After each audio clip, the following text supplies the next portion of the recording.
Vamos a ver ahora las técnicas para desarrollar la creatividad.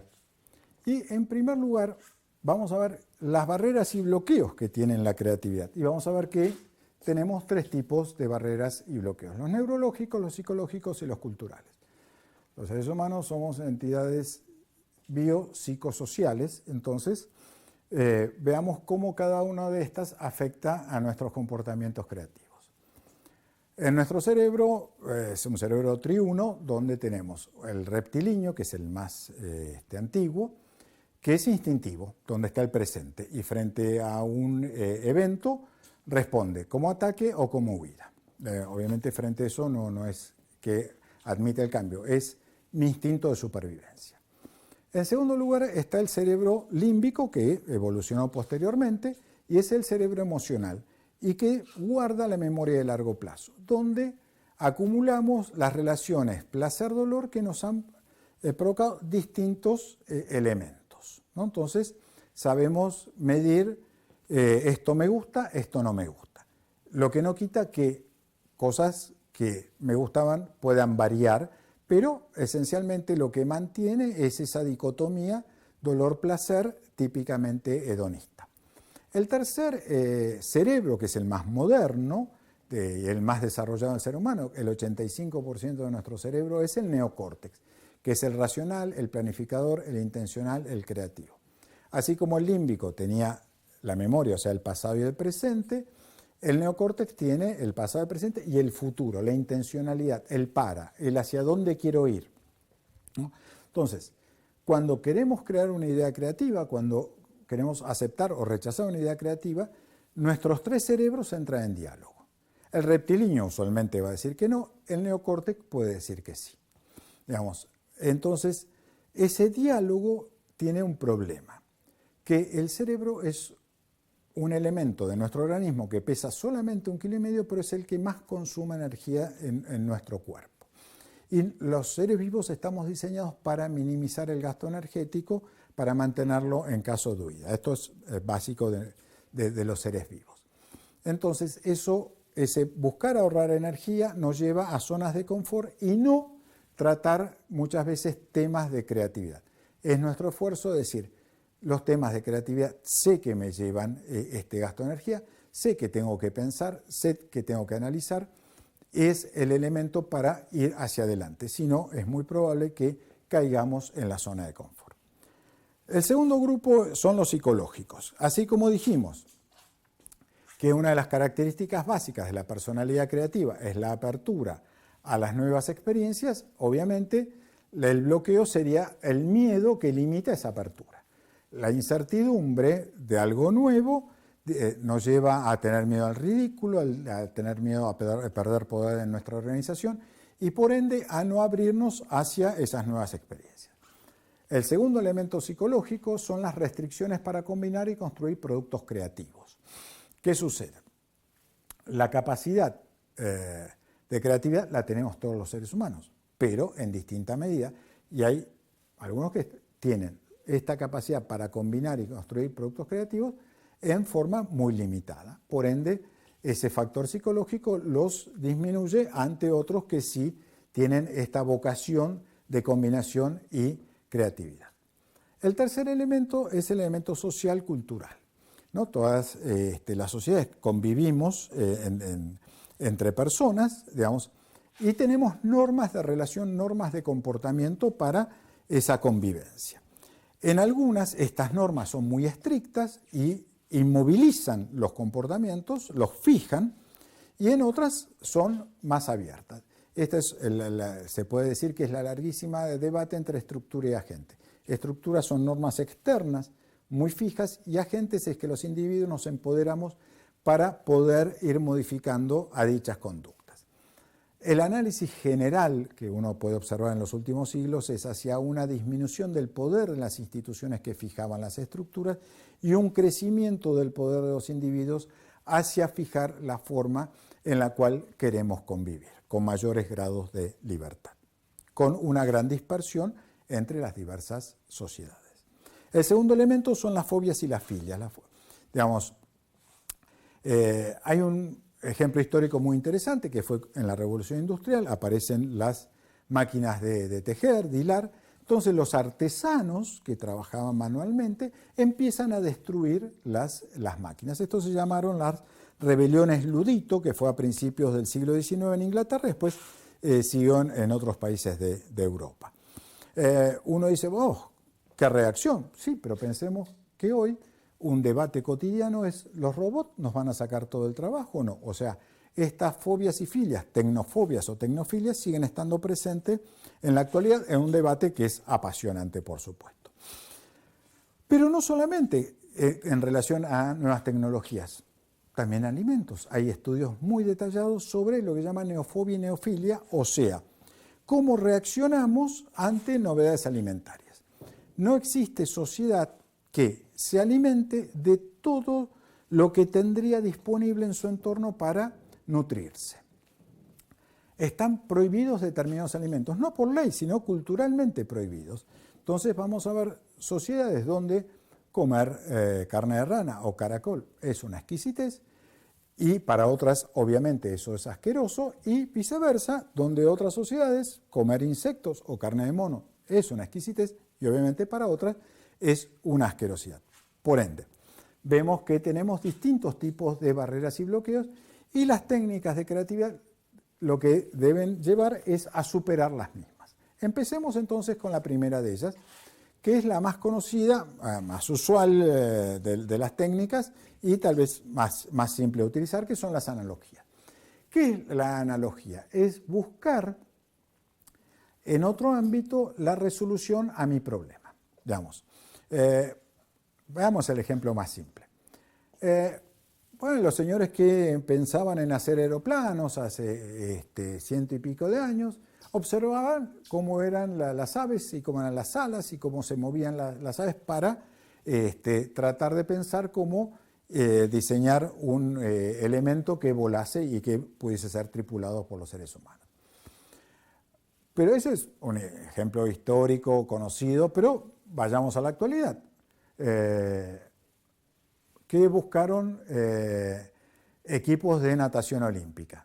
Usar bañadores de piel de tiburón sintética, asimilando la morfología de los tiburones que se desplazan, obviamente, a gran velocidad en el agua. Estas son las analogías directas. Esto es típico y es ver en otro plano lo que ha funcionado y que puede ser utilizado para mi problema actual.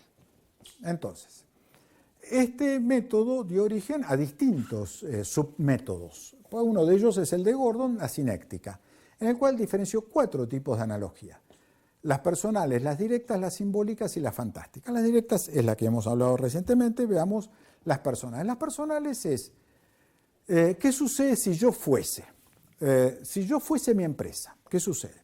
Entonces veo entrar al personal. ¿Sí? ¿Por qué esta gente entra con esta cara de desagrado? Digamos, a mí me gusta que cuando vengan a mi casa la gente entre con esta cara de desagrado. ¿Qué es lo que falla en esta organización para que esto suceda? Supongamos que mi empresa es automotriz. ¿Y qué sucede si yo fuese los vehículos que yo construyo? Entonces, me pongo en lugar del vehículo y observo cómo reaccionaría con lo que pasa con dicho vehículo para tratar de generar modificaciones y mejorar la organización o el producto. Las directas, como hemos dicho, es buscar similitudes.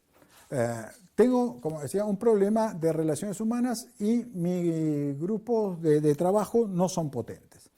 ¿Qué pienso? Digo, ¿quién genera grupos potentes de trabajo?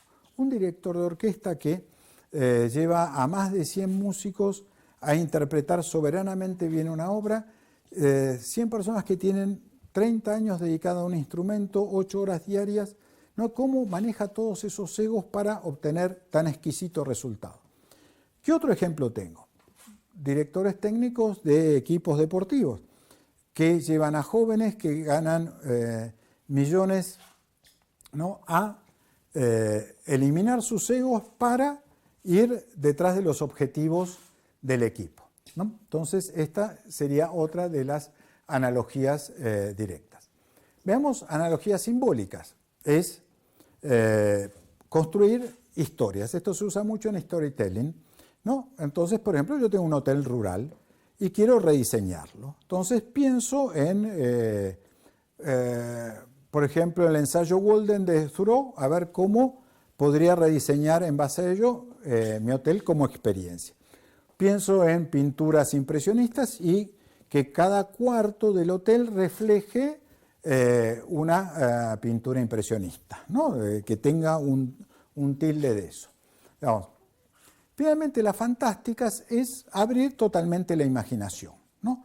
Entonces, me piden que desarrollemos alimentos para digamos, eliminar el hambre en el mundo, ¿vale?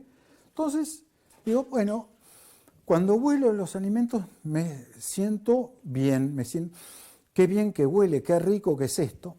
Entonces, ¿por qué no hacemos vapores que contengan elementos que al ser inhalados, no solamente el aroma me sea agradable, sino que dentro de ese vapor he descontextualizado la materia alimentaria de tal forma que introduzca los nutrientes que me hacen falta? O una crema que pongo sobre mi mano y que la energía solar transforma en los nutrientes que me hacen falta. Son cosas que uno hoy plantea y parecen fantásticas, y así como hoy parecen fantásticas, dentro de unos años pueden ser realidades, y pensemos para atrás cuántas cosas que hoy son realidades, hace pocos años al que las proponía lo tildábamos de locos. Otro método es, bueno, pero yo no tengo gran capacidad para crear analogías. Vale, perfecto. Entonces se las voy a crear forzadamente. Usamos un método que se llama relaciones forzadas o palabras al azar. ¿Qué significa? Bueno, esto es muy útil para productos o procesos existentes. Entonces, busco en un diccionario, pongo el dedo y elijo una palabra, la que sale. O puedo usarlo ahí en internet, ustedes ahí tienen una dirección, de palabras aleatorias. Entonces, entran y le aparece una palabra. Cogen esa palabra en un grupo de trabajo, 4 o 5 personas, y de esa palabra empiezan a poner los atributos. El ejemplo típico que se ponía era, apareció café. Bueno, es granulado, tiene aroma, se toma caliente, ¿no? Y luego está mi problema. Por ejemplo, fabrico shampoo y quiero sacar algo diferente porque las ventas me están bajando. Entonces, pensemos en ponerle aroma, en que puede ser caliente o no, en que sea granulado. Entonces, diríamos, si no he generado una analogía o no he encontrado una analogía, puedo forzar la relación con una palabra existente, elegida en forma totalmente aleatoria, para ver de ese concepto qué características sacar que puedan ser aplicables a la resolución de mi problema. Estas técnicas van a tener ejercicios prácticos que resolver y se va a explicar cómo esta generación de ideas debe estar coordinada, pues no es solamente el hecho de decir, bueno, proponemos eso, sino que tenemos que llegar a propuestas finales, ¿no? O sea, tiene que haber un producto que satisfaga la resolución al problema planteado. Bueno, el otro método que estamos proponiendo, que es también muy conocido, son los 6 sombreros para pensar de Bono. ¿Y de Bono qué nos dice? Que el mayor enemigo del pensamiento es la complejidad. ¿Por qué conduce a la confusión?